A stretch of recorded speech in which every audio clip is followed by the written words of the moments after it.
Hello, readers, and welcome back to Tell Between Tales.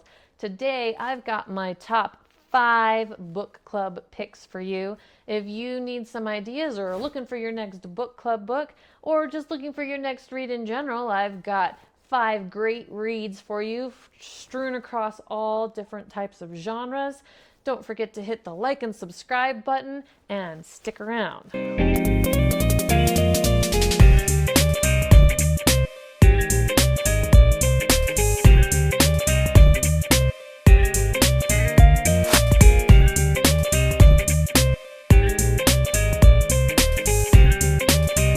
All right, starting with number 5, we have The Midnight Library by Matt Haig. Trigger warning, this book is about suicide. So maybe be a little bit sensitive to that in your book club groups, or if you don't want to hear about this book, you can just skip ahead to number 4 at this timestamp. So this book is about a girl named Nora, and you follow her throughout.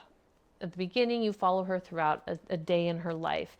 And she goes about her days. She's very regretful for some of the choices that she's made in her past. She wishes she could have done things differently. And as the day goes on, bad thing after bad thing happens, and she spirals down into being more and more depressed. And by the end of the day, she's decided that the world would just be better off without her. So she takes her life, and then she is transported to this in-between world. It's in between life and death, and it's at the time of midnight. So her current life is just suspended in forever at midnight, and the clock is frozen. And she is now in this other realm, and her brain has populated it to look like a library. And she can go through her book of regrets and see everything that she wishes had been different. And what she can do here is an interesting idea, because she can take books off the shelf and say, I wish I had made this different choice. So like one of them is, I wish I had stuck with my swimming and had achieved my goal of becoming an Olympic athlete. And she can open up that book and jump into that life and experience that life. And if she loves that life, she will eventually settle into it, and that can become her new life. Or as soon as she's disappointed with that life, she will be pulled out of it and return to the Midnight Library, and she can open up a new book or choose a different life to go live and experience. So the options are near limitless, and really the goal here is for her to find a life that she actually enjoys living in. So this brings up great conversation topics about what really makes a person happy, your reality versus your perceived reality, and the whole question of regrets is a very big theme throughout the whole book, as you can tell. And especially when we play the what if game with ourselves, or what if I had done that? I regret not making that choice. How we don't know what would have happened if we had made those different choices. And so our brains always want to tell us that, oh, this is going to be amazing. Like, if only I had done that, my life would be better.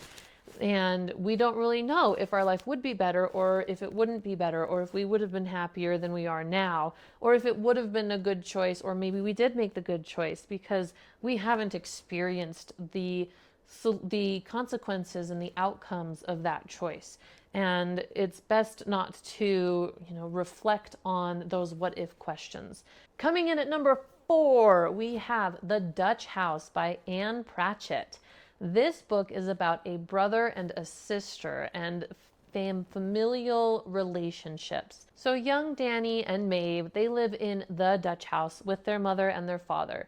Well, their mother leaves them and their father remarries. And at this point, we get a little bit of a Cinderella vibe going on here with the whole evil stepmother and the evil stepsisters. And they definitely don't get along with the biological children of Danny and Maeve, basically. Don't get along with the new stepmother. And eventually, very early on in the book, the father passes away and basically leaves them orphaned and in the care of their stepmom.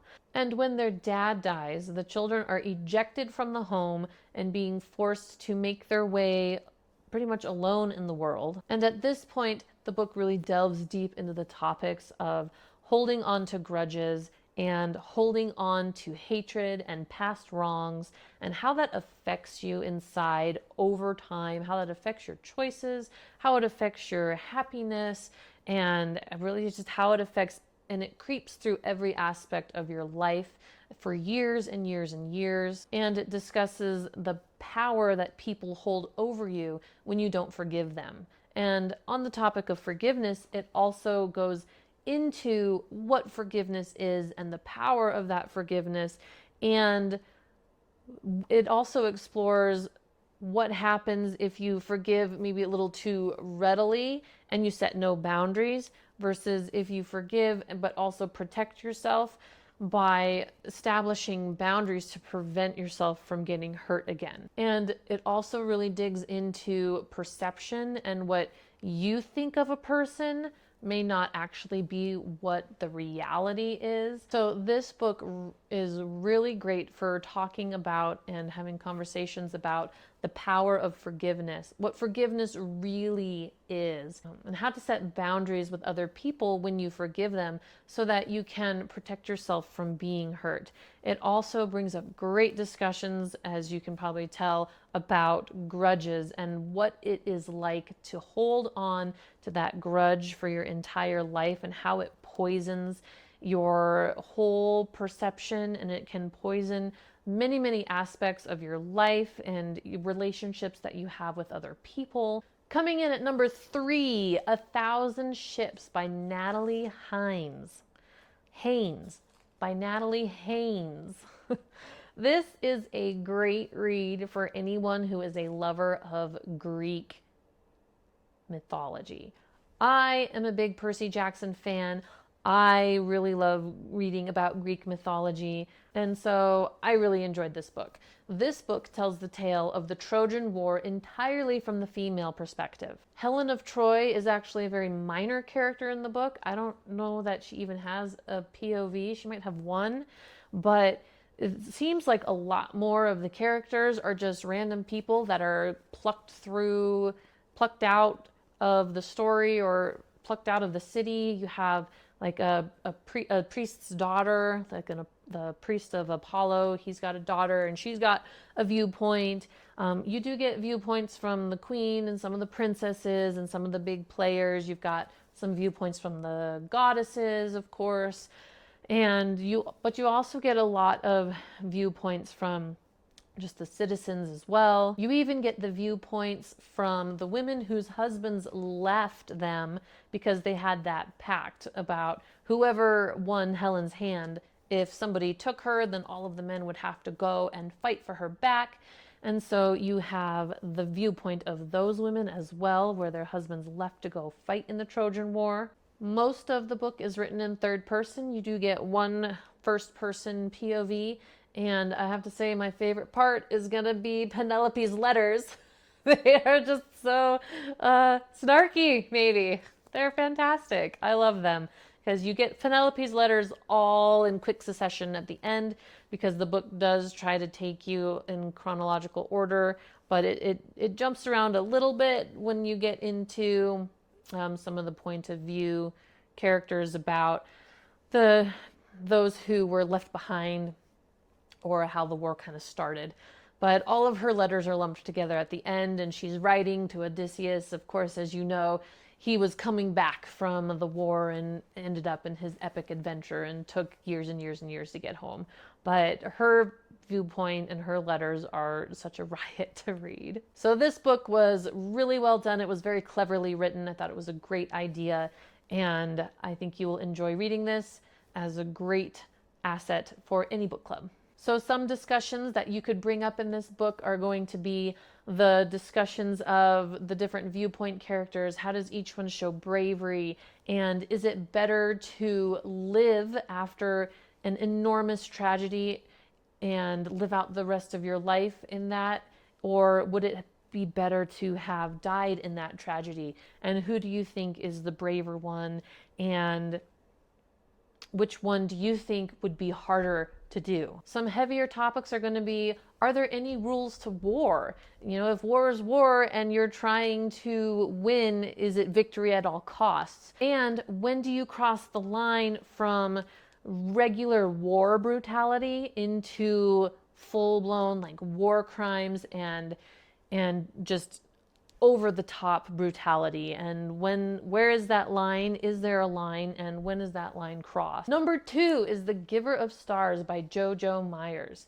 This is a historical fiction novel that follows Alice as she moves from her home in England all the way across the sea to a mountain town in Kentucky after marrying young Bennett Van Cleve. Upon arriving in Kentucky, she feels ostracized, she's very lonely, she doesn't fit in. And so when President Roosevelt and First Lady Eleanor launched their Pack Horse Librarian program, and they call for 5 women of her town to sign up for the program and carry books on horseback to people in very remote locations, she goes ahead and she signs up. So Alice decides to join them, and her story unfolds. And she works to make friends, fit in, and find the happiness and life fulfillment that she has been chasing. This was such a great book. I really loved learning about the Pack Horse Librarians and the challenges that they went through. Reading about riding horses through the cold winters of Kentucky and all the clothing they tried to wear to keep themselves warm sounds absolutely miserable. I would hate to do that. I don't enjoy being very, very cold. And so kudos to them for braving the snowy weather and getting out there and delivering those books, rain or shine. As always, there are great themes in this book to discuss with your friends. You're going to get discussions around what makes your life feel like it's fulfilled, what brings you happiness, fitting in after immigrating to a new country, finding your people, making connections, also being ostracized from your community, feeling ostracized by your family. You even have some heavier themes that come in that you can discuss, such as what to do in the face of abuse, and leaning on your group of friends and the importance of having that support group to help you through challenging and trying times. This is a great read. I really enjoyed this one. And coming in at number 1, drum roll please, it is going to be All the Light We Cannot See by Anthony Doerr. This book just is special. Pamphlets. At dusk, they pour from the sky. They blow across the ramparts, turn cartwheels over rooftops, flutter into ravines between houses. Entire streets swirl with them, flashing white against the cobbles. Urgent message to the inhabitants of this town, they say. Depart immediately to open country. The tide climbs. The moon hangs small and yellow and gibbous on the rooftops of beachfront hotels to the east, and in the gardens behind them, a half-dozen American artillery units drop incendiary rounds onto the mouths of mortars. I was so enraptured by this book. As you can tell, the writing style is very different. It's different from a lot of the other books that you get in the genre, and especially in fantasy and sci-fi, even historical fiction. It is called lyrical, and my internal dialogue changed for like 2 weeks after I read this. I was totally thinking in the prose of this book. This is such a beautifully written book. It's about World War II, and we follow 2 different viewpoints. One from Marie Leblanc, and she is a French girl, and she lives in Paris. The other one is young Wintrow. Both of the characters are roughly the same age, and he is an orphan boy in Germany. So the book follows them through the beginning, middle, and end of the war.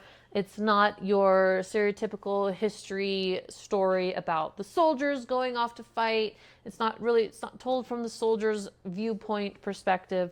Marie is a civilian, and Werner Fenning is he's an orphan who is very smart, and he's given a chance to enter into a very prestigious military school.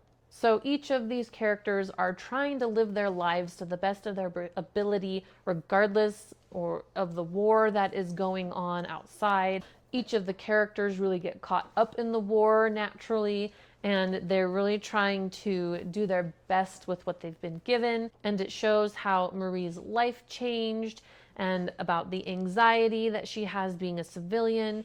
And later on in the book, it talks about how you can be involved when you're not actively in the military, how the everyday citizen can fight back and be involved in fighting for their country and fighting for the things that they believe in back at home, even when they're not out on the front line, and how a young girl can fight for her city and for her country and for her life. And Werner obviously also is very much caught up in the war. He goes to this school, it's all Nazi indoctrination, and from his viewpoint you get the themes of how do you stick true to your values and your beliefs when the authority figure and everybody else is telling you to do something that you might otherwise think is wrong, or to do something that you don't believe in. It is a really fascinating character study between these two characters,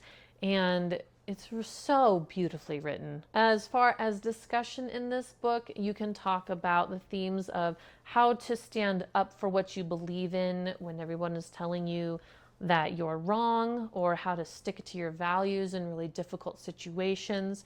You can talk about how to fight back when you are not large and powerful, when you are small and seemingly insignificant and inconsequential, and how can you get involved, and how can you fight for those things that you love and that you believe in and make a difference. And also, of course, anything and everything about World War II is also fair game. And I really just don't have enough praise for this book. Read it. Just go and read it now. It is fantastic. If you haven't already picked it up, definitely my absolute favorite historical fiction novel that I have ever read.